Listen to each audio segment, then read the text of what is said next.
Warning, there will be spoilers ahead for the Star Wars animated short series Tales of the Jedi. If you haven't seen it, proceed with caution. Tales of the Jedi is here, and we finally got more Clone Wars style animation. The show is a 6-episode series of short stories. 3 stories of Ahsoka Tano and 3 stories of Count Dooku. Each tale bridges the gap between movies and beyond. The Count Dooku story will be the topic of today's conversation, particularly his turn to the dark side and how it may contradict his story in the novel Dooku Jedi Lost.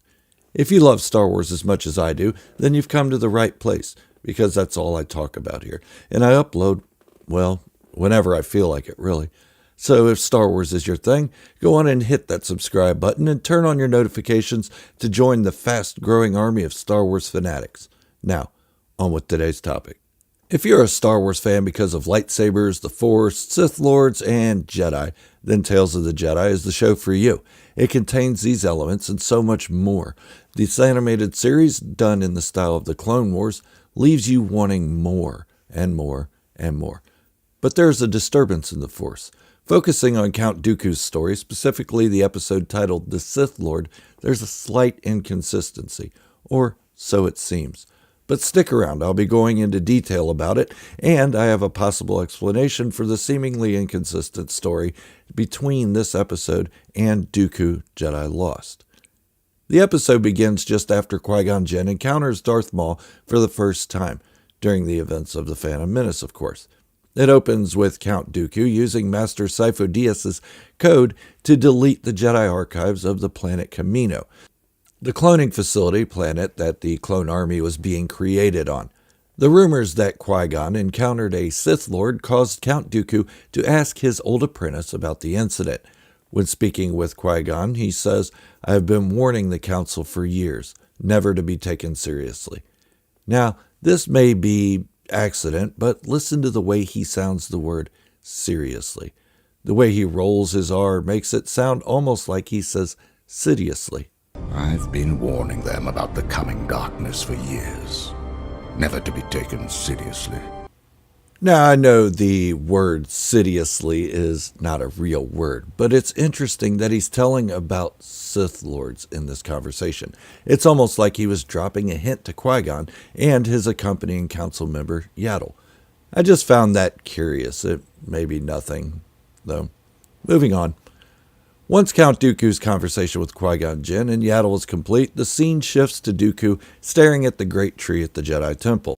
The time has jumped to just after the events of the Phantom Menace, and Qui-Gon Jinn had been killed by Darth Maul. As the story progresses, Yaddle follows Count Dooku to find out he's been conspiring with the Sith Master, Darth Sidious, aka Chancellor Palpatine.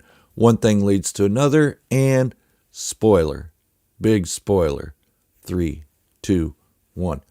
Dooku kills Yaddle to hide his secret and profess his intention to really begin his journey as a Sith Lord. As I said, this takes place just after the Phantom Menace. It helps bridge the gap to the events of Attack of the Clones. That's the story from the perspective of Tales of the Jedi. But how is it inconsistent with the novel Dooku Jedi Lost? In that novel, we learn that Count Dooku leaves the Jedi Order to take his father and his brother's place as Count of his homeworld of Sereno. He leaves the Jedi on good terms, and Yoda even tells him they will always be friends and basically not to lose contact. Now remember, that's during Dooku Jedi Lost, the novel. Now I know a lot of people will say this is horrible writing. How could they do this? Disney keeps ruining Star Wars and so on and so forth. But is it really inconsistent? No. Why would he reveal his true intentions when leaving the Jedi Order? Why would he reveal that he killed Yaddle? "Hey guys, I've actually become a Sith Lord. You're all cool and everything, but I gotta go." Nah. After killing his wicked brother on Sereno, it left a power vacuum, a position that would poise Dooku to further the goals of Darth Sidious's plans of war, a means to begin a true separatist alliance. In the novel, it didn't really go into any detail about his interactions with Sidious during that time, during the time between the Phantom Menace and Attack of the Clones, that is. So this animation actually fits the story of Count Dooku rather well.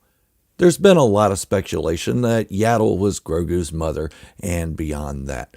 What happened to Yaddle after the Phantom Menace? It doesn't answer the first question, but now we know at least what happened to her and why she wasn't present in Attack of the Clones. Brilliant job to Dave Filoni for this one. Count Dooku's turn to the dark side could have been told so many other ways, but I think he found the best option. An option that showed a sympathetic Yaddle who would stand up for Dooku if he did the right thing. Instead, Dooku struck her down, sealing his fate as yet another pawn to the grand plans of Darth Sidious, another apprentice that would further his plans and carry on the next step of his takeover of the galaxy. Each of Sidious's apprentices served a purpose for a time. Then, when they were no longer needed, he put them into situations he knew they would not survive, moving him on to his next apprentice, until he gains Anakin Skywalker, turned Darth Vader.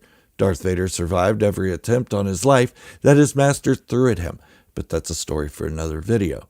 I made a video a year or so ago, maybe even 2 years ago, about how Count Dooku was a tragic character, along with Darth Maul, and how Darth Sidious was not only manipulative to the Republic and the Jedi Order, but also to his own apprentices.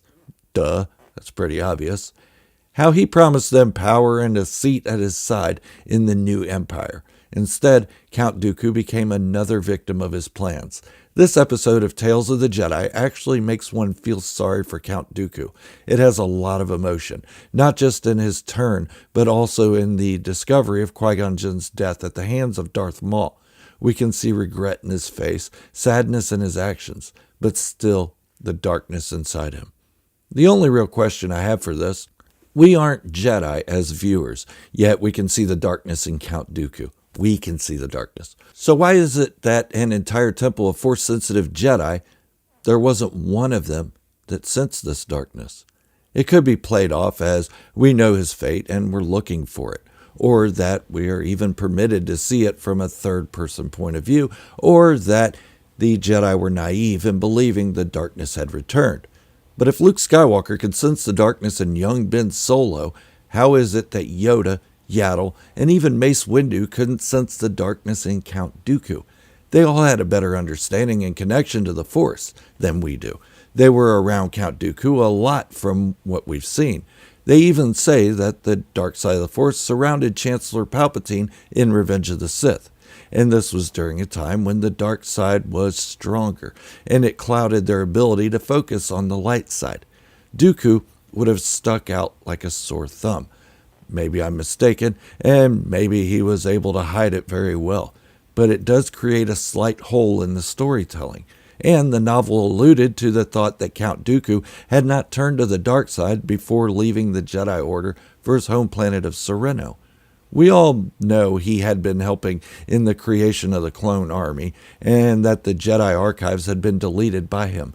But it also seemed like it was actually Sifo Dyas that deleted Camino from the banks in the novelization and in subsequent films and animated series, The Clone Wars. But what do you think? Let me know in the comments below. I'd love to hear your theories on it. This is Gerald from Star Wars Fanatic signing off, wishing you all great health, happiness, and peace. Thank you for watching, and remember, this is the way, the only way.